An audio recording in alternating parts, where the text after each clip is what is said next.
Good day, class. In this video, we are going to continue the study on the therapeutics.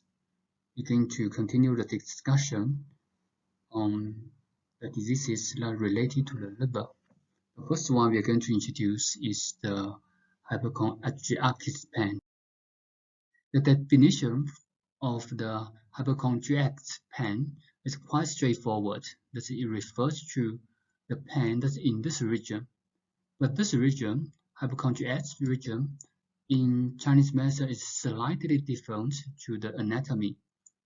We refer to from heart 1, so the location from the heart 1 all the way to the last rib. The last rib is actually the 11th rib, because the 12 ribs you won't feel on the side.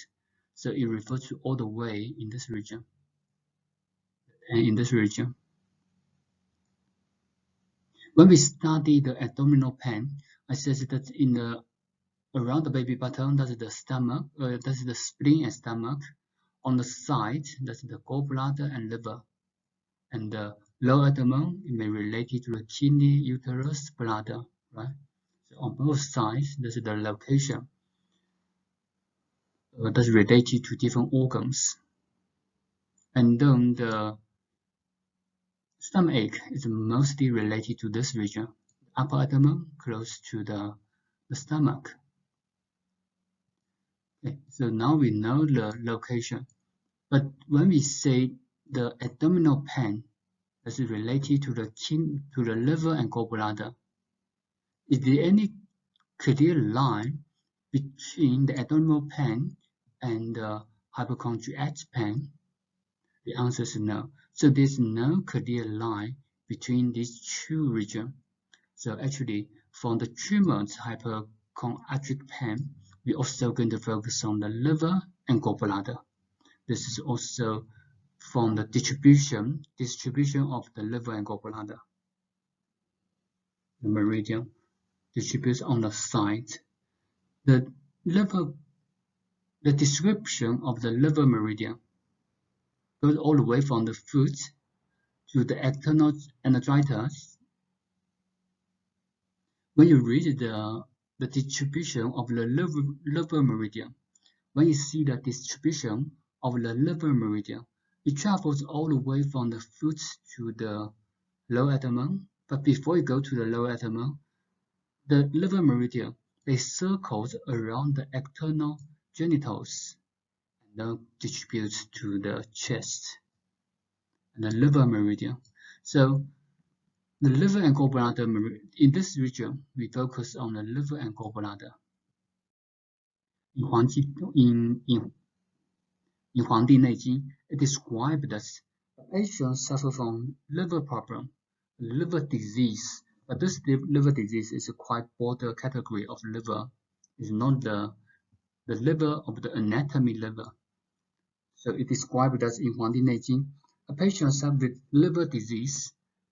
He or she may present as pain in the hypochondriac region. So it may present the pain in this region. The pain may further travel on the side of the abdomen. So that's the original understanding of the liver problem. We focus on the liver, and in the other text, it describes as the liver heat. The patient will present as yellow urine. This is actually, they refer to jaundice. We're going to introduce in the next video. So the liver problem, the patient may present as yellow urine. The patient also may present as the oppressed chest, oppressive sensation in the hypochondriac region, oppressed or fullness, this kind of sensation, the fullness in this region. The fullness sensation is actually from the stagnation, the full sensation. From the stagnation, the patient also won't sleep well because of the heat. The liver heat may disturb the heart's mind. So when we talk about the insomnia or poor sleeping, dream disturbed sleeping, we always use the image with the fish, the pots, the fish, and the fire, the heat. This can be the liver fire, stomach fire, or the heart fire, because they're all related and they will contribute to each other. In Ling Su, the second volume of 黄帝内经, it described that the patient suffer from the gallbladder problem. The patient may present as bitter taste in the mouth. The patient prefer sighing, so they always, whenever they're sighing, they feel better, they feel relief. The patient may present with pain in the chest or the hypochondriac region. So this is the original understanding from this pain. So mostly we focus on the liver and gallbladder.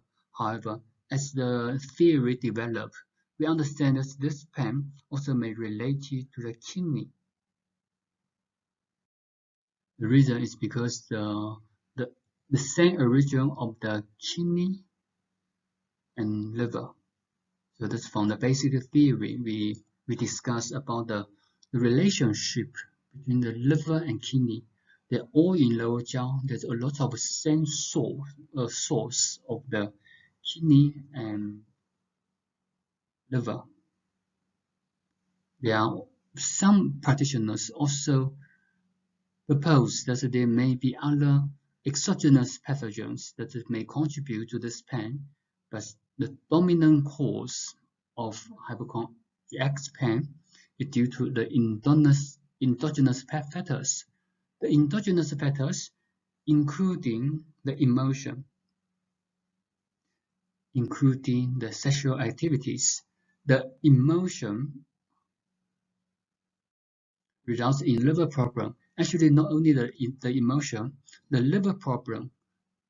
In 伤寒杂病论, it described that the liver problem may affect the spleen. So we need, in the treatments, we need to strengthen the spleen. So that's whenever we see this kind of patient, we need to focus on the liver, gallbladder, and spleen.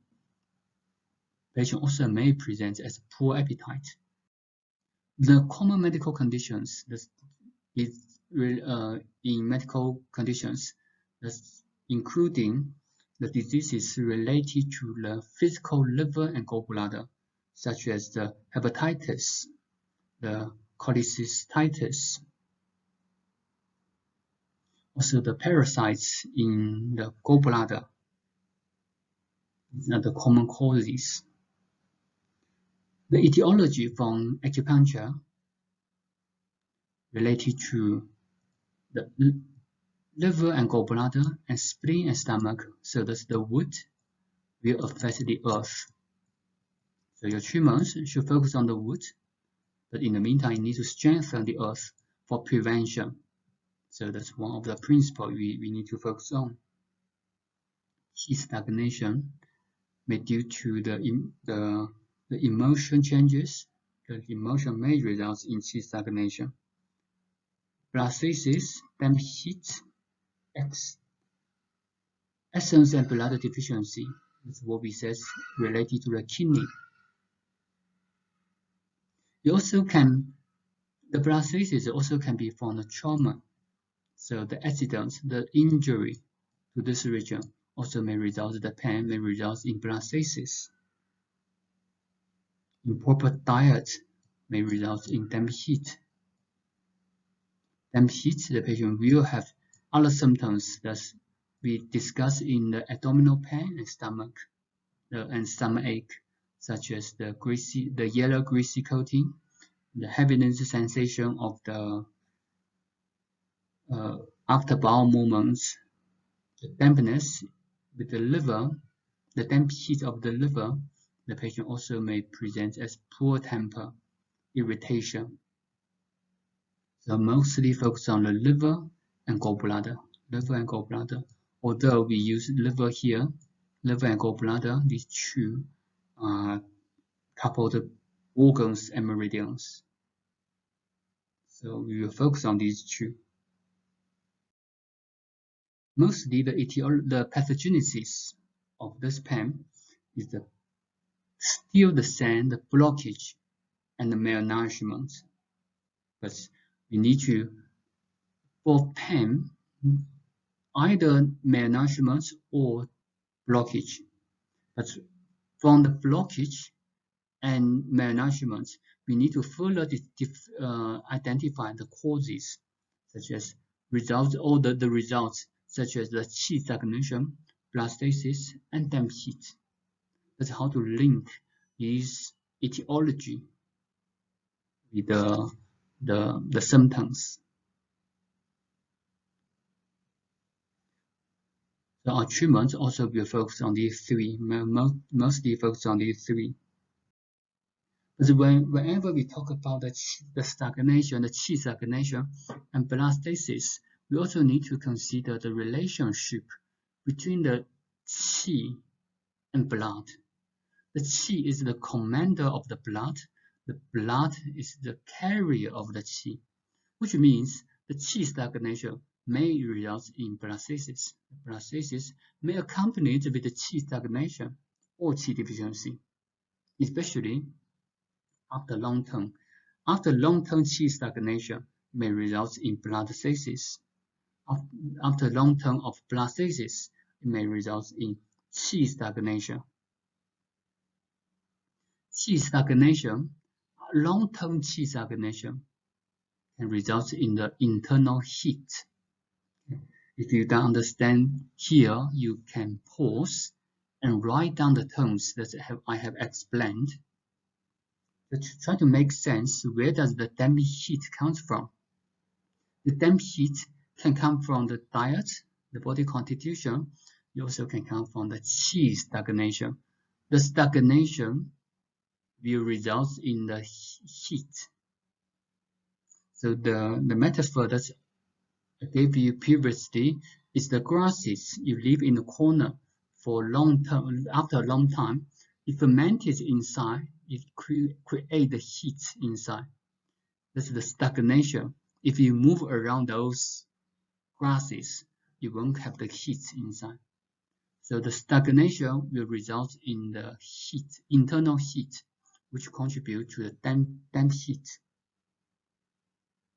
So although from the syndrome differentiation, we separate into these three different syndromes, but these three may affect each other. They may contribute to each other. So in your treatments, you need to focus on these. But in the meantime, after long-term diseases, the patient also may suffer from deficiency. Deficiency mainly focuses on the blood deficiency, insufficiency. That's because of the liver, the function of the liver to store the blood. Now the liver got problem. So the treatment we can, insufficiency or blood deficiency, we can focus on tonifying blood. So this disease, the etiology of the liver qi stagnation, blood stasis, and damp heat, they can transfer from each other. They can affect each other. The excess and deficiency syndrome also can develop into each other. For example, the blood deficiency results in qi deficiency, and qi deficiency will slow down the circulation, which may result in a stagnation. This is from the deficiency to excess. After long-term diseases, the origin or the production of the qi and blood may be affected. On organs, it may result in deficiency. So that's the weakness of the spleen function, the stomach function. Most of this disease is, most of them actually are excess syndrome, but after long term, it may develop into deficiency syndrome, liver yin deficiency. Liver yin deficiency also may accompany with blood deficiency.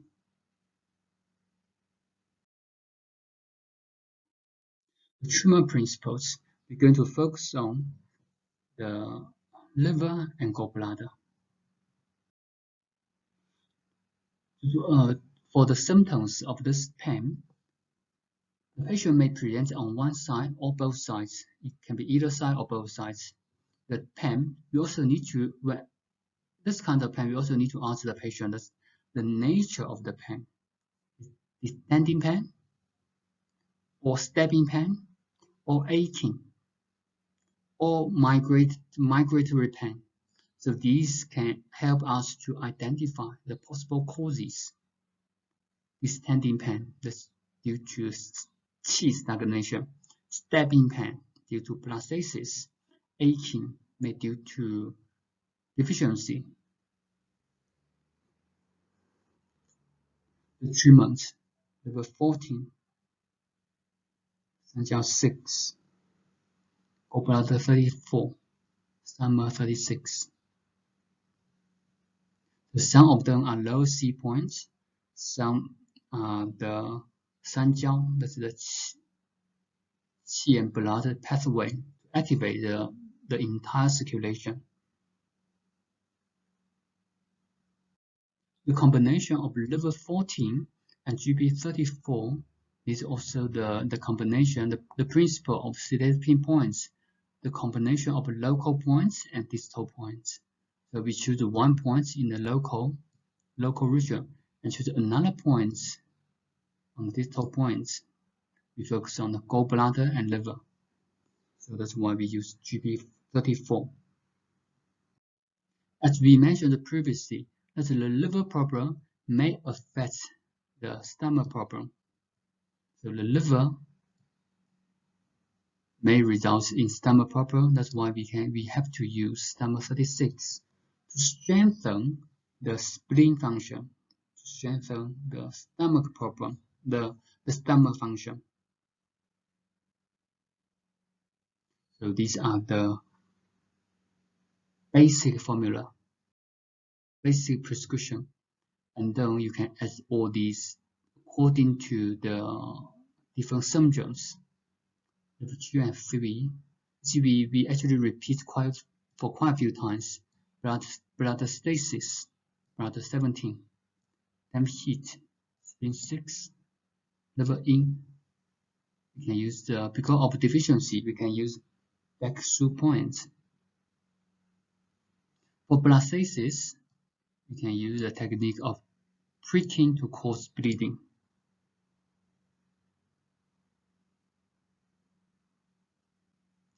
This technique doesn't have to be in the Jingwei points, which are on the fingertips. It also can be in the points that we have introduced here, such as level 14, 三角 6. All of them, if you want to, you also can use this technique.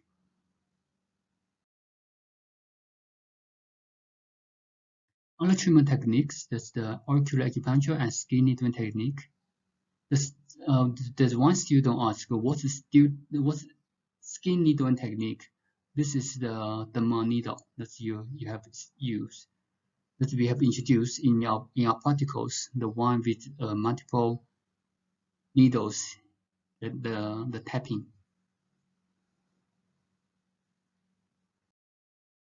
To relieve the pain, acupuncture should work well to relieve the pain, but in the meantime, we have to, similar to the other diseases, we have to find the original cause, to treat the original cause. So our treatment is not only focusing on relieving symptoms. In general, the liver problem, the gallbladder problem, the patient should avoid greasy food. The patient should maintain, if it is possible, should maintain the happiness, to avoid anger. So these are the emotions. In this video, we mainly discuss the hypochondriac pain. Thank you for your attention.